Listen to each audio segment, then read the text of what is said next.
지금 화면에 보이는 것은 사이토론이 직접 올린 X 게시글 전문입니다. 사이토론은 이렇게 말합니다. 웨스턴 디지털이 샌디스크 지분을 낮은 가격에 매각했다고 강조합니다. 그리고 이렇게 묻습니다. 왜 그랬을까? 그들의 답은 명확합니다. 사이클이 정점에 가깝기 때문이라는 것입니다. 종이 울릴 때까지 기다리지 않는다는 표현까지 사용합니다. 다음으로 현재 시장이 샌디스크를 마치 엔비디아처럼 평가하고 있다는 주장입니다. 엔비디아는 경제적 혜자가 있고 샌디스크는 범용 제품을 판매한다는 점을 대비시킵니다. 그리고 삼성의 전략을 언급합니다. 삼성은 과거에도 점유율을 위해 마진을 희생해 왔고 공격적으로 공급을 확대해 왔다고 주장합니다.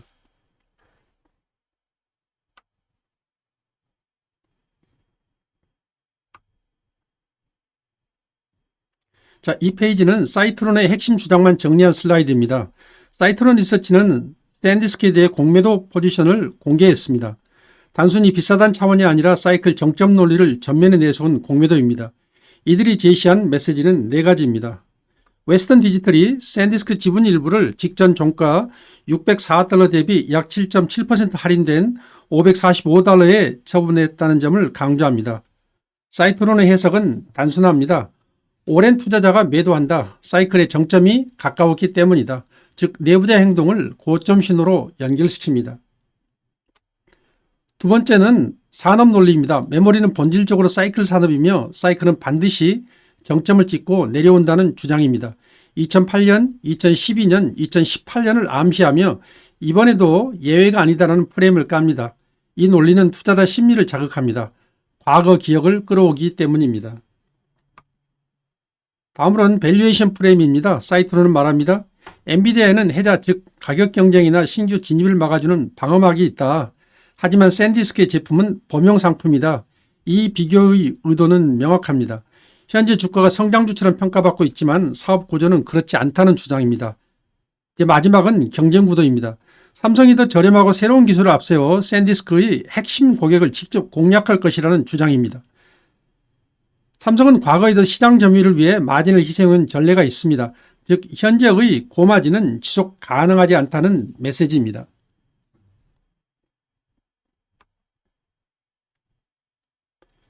샌디스크 주주의 한 사람으로서 제 포지션을 지키기 위해 억지로 해석하지 않겠습니다. 공매도 측 주장도 그대로 인정할 부분은 인정하겠습니다. 그리고 아닌 부분은 숫자로 확인하겠습니다. 내부자가 주식을 팔았다고 해서 곧바로 고점이라고 단정할 수는 없습니다. 내부자 매도는 보통 세 가지로 나뉘게 됩니다. 첫째, 비싸서 판다. 주가가 충분히 올랐다고 보고 차익을 실현하는 경우입니다. 이 경우라면 부정적 신호일 수 있습니다. 둘째, 재무적 목적입니다. 부채를 줄이거나 현금이 필요한 상황에서 지분을 매각하는 경우입니다. 이때는 가격 판단이 아니라 재무관리가 핵심입니다. 셋째, 구조나 세무 일정에 따른 매도입니다. 분사 이후 남은 지분을 일정 기간 내에 정리해야 하는 경우처럼 이미 정해진 절차에 따른 매각입니다.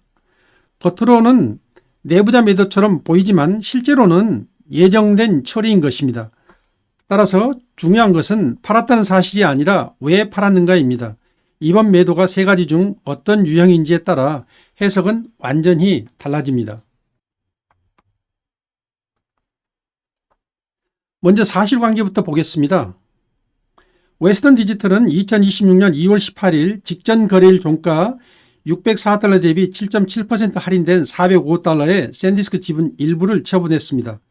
겉으로 보면 할인 매도입니다. 하지만 구조를 함께 봐야 합니다. 웨스턴 디지털의 분기 보고서에는 분사 이후 남은 샌디스크 지분을 분사일로부터 1년 이내에 현금화하거나 처분할 것으로 예상한다고 명시되어 있습니다. 즉 이번 매각은 갑작스러운 판단이 아니라 사전에 이미 예고된 일정이라는 겁니다. 웨스턴 디지털은 2025년 2월 샌디스크를 텍스프리 스핀업 구조로 분사했습니다. 미국 세법상 모 회사가 자회사 지분 80% 이상을 기존의 주주에게 분배하면 해당 분사는 세금이 즉시 과세되지는 않는 겁니다. 실무적으로 약 20% 이하의 자녀 지분을 일시 보유한 뒤 일정 기간 내에 정리하는 구조가 일반적입니다. 웨스턴 디지털 역시 분사 당시에 약 19.9%의 샌디스크 지분을 보유했고 이를 1년 내에 정리하겠다고 이미 공시를 한 상태입니다. 따라서 이번 매도는 구조적 정리 과정의 일부입니다. 그리고 중요한 점은 580만 주를 매각한 이후에도 웨스턴 디지털이 여전히 170만 주 상당의 샌디스크 지분을 보유하고 있다는 사실입니다. 가격이 고점이라 매도한 것이 아니라는 겁니다.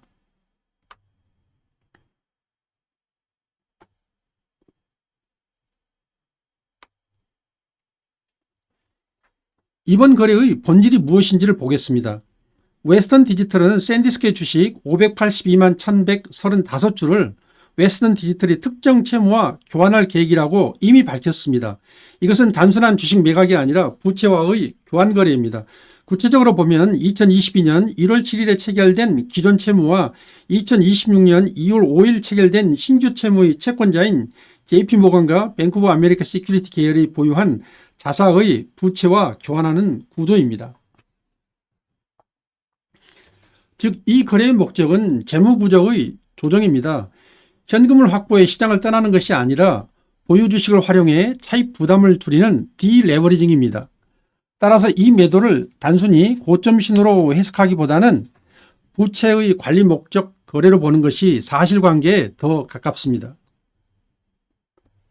여러분의 구독은 이 채널이 더 깊이 있는 분석을 이어나가는 가장 큰 원동력입니다. 여러분께서 더 많은 구독으로 응원해 주신다면 공매도 측의 주장처럼 삼성이 더 저렴하고 새로운 기술로 샌디스크의 핵심 고객들을 공략할 것이라는 주장의 실현 가능성은 어느 정도인지, 그리고 현 시점에서 적정 주가는 어느 정도인지에 관해서도 정리해 보겠습니다. 구독 부탁드립니다. 종가 대비 할인율을 보겠습니다. 대규모 지분 매각 거래에서는 종가 대비 일정 할인율이 붙는 것이 일반적입니다. 슬라이드에서 보시는 것처럼 어떤 거래는 2.7% 할인, 다른 거래는 4.8%, 또 다른 거래는 5.3% 할인 수준이었습니다. 이번 웨스턴 디지털의 샌디스크 주식 협은 사례는 7.7% 할인입니다. 비슷한 다른 사례를 보면 7.4% 할인도 있고 10% 또 10.7% 할인 사례도 있었습니다. 숫자만 놓고 보면 2%부터 10%까지 분포가 꽤 넓습니다. 7.7%는 낮은 수준은 아니지만 극단적으로 높은 수준이라고 보기도 어렵습니다. 그럼 왜 할인이 붙을까요? 이유는 짧은 시간에 대규모 물량을 한 번에 소화해야 하기 때문입니다. 기관 투자자들은 단기적 가격 하락 위험, 해지 비용, 재판매 부담을 떠안습니다. 그에 따라 일정 수준의 할인은 구조적으로 발생합니다. 따라서 7.7%라는 숫자만 놓고 고점이니까 급하게 던졌다라고 해석하기는 어렵습니다. 이 할인은 비정상적인 패닉의 대가라기보다 대규모 지분을 한 번에 소화시키기 위해 구조적으로 발생하는 범위 안에 있는 수치입니다. 즉, 이번 할인율은 고점 탈출 신호라기보다 예정된 지분 정리를 실행하는 과정에서 붙은 가격 조건에 더 가깝습니다.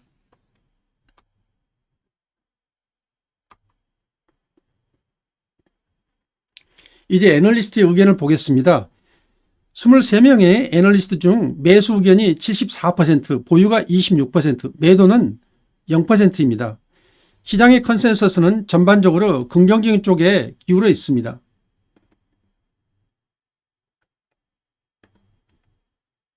현재 주가는 651.90달러입니다. 1년 목표가는 중간값이 725달러로 약 11%의 상승 여력이 있습니다. 상단은 1000달러로 53%의 상승 여력이 있고 하단은 650달러 수준입니다. 즉, 시장은 기본적으로 추가 상승 여지를 보고 있지만 하단 리스크도 거의 현재가 근처로 보고 있습니다. 영상을 시청해 주셔서 감사합니다. 영상이 도움이 되셨다면 구독, 좋아요 부탁드립니다. 감사합니다.